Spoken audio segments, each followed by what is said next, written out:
Essa é uma recompensa à escolha do assinante. Estamos em sintonia, porque eu iria abordar esse tema. Lá em dezembro, eu iria falar sobre essa temática da economia do Japão e o pós-guerra japonês. É um assunto enorme e complexo. Portanto, eu escolhi a Embraer. Isso seria em paralelo com o documentário da Embraer. Mas, vamos a... Um assinante escolheu, terá que ser resumido. Durante a Segunda Guerra Mundial, os Estados Unidos prendeu todos os capitalistas e empreendedores japoneses. Depois, o Partido Comunista começou a crescer. Então, houve um conflito entre os setores militares americanos, onde o administrador americano da área disse: olha, nós temos que se livrar desses controles de preços que tem aqui no Japão e fazer esse troço andar. Daí um outro militar disse: ó, então tu vai ter que me deixar soltar.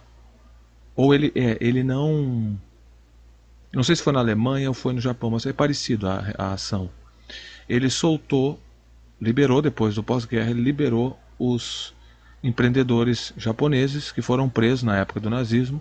Ele os soltou, tirou os controles de preço e a economia do Japão começou a crescer.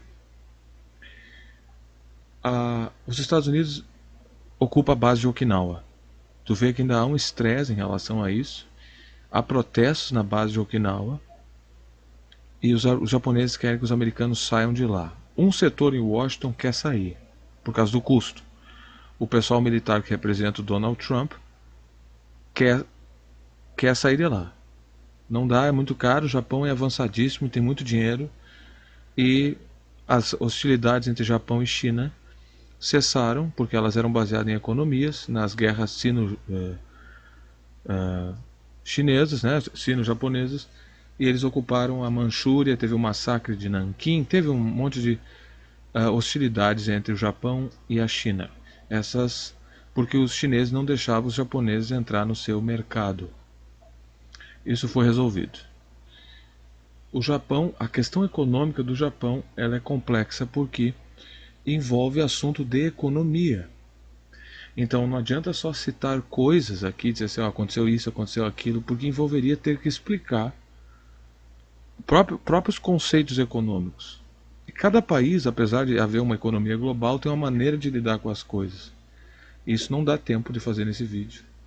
Então, basicamente o Japão começou a se desenvolver quando os americanos soltaram os empreendedores japoneses. Eles soltaram da cadeia. Pode sair, porque eles tinham trabalhado para os nazistas. E o Partido Comunista no Japão estava crescendo. Então, para evitar isso, eles soltaram os japoneses. Na história do Japão, isso é um adendo interessante, porque não dá para abordar com profundidade, não adianta fingir que está abordando com profundidade essa questão econômica japonesa. Nos livros de história, é censurado, os livros de história no Japão são censurados. Não se fala da Segunda Guerra Mundial. Não se toca nesse assunto. Então tu não vai encontrar lá, parte da história japonesa tu não vai encontrar lá. Até a década de 70, 90, o Japão tinha aqueles feudalismos corporativos. As corporações eram responsáveis pelos seus cidadãos, como se fosse um feudo corporativo. Então, a Nissan, por exemplo, a Mitsubishi faz casas e a pessoa vivia nesses condomínios corporativos. Seria como se a Embraer tivesse um condomínio onde todos os seus trabalhadores trabalhassem lá com direitos e privilégios especiais. O Estado, de fato, não tinha muita... O Estado não provinha com assistencialismo, mas as corporações tinham esse aspecto. Depois, com a crise econômica, que veio por diversos fatores, no fim dos anos 80, no início dos anos 2000, o Japão mudou a sua economia para a financiarização, ela neoliberalizou. E eles têm a teoria de que eles fomentaram uma crise para permitir essa mudança. E a minha teoria analítica é que os Estados Unidos, infiltrado lá, suscitou essa crise e incentivou. Porque aí nós temos os defeitos do neoliberalismo que foram trazidos para o Japão uma década depois dos Estados Unidos se neoliberalizar. Lembrando que os Estados Unidos é o único país do mundo que consegue sustentar o neoliberalismo porque ele tem a franquia do dólar. Tu paga uma commodity pelo dólar. Então, se tu tem, por exemplo, cada vez que tu faz uma transação, por isso que eles impõem sanções. Cada vez que faz uma transação, tu usa dólar e tu paga imposto sobre o dólar. Os americanos têm uma fábrica de dinheiro chamada Federal Reserve e eles imprimem quanto eles querem.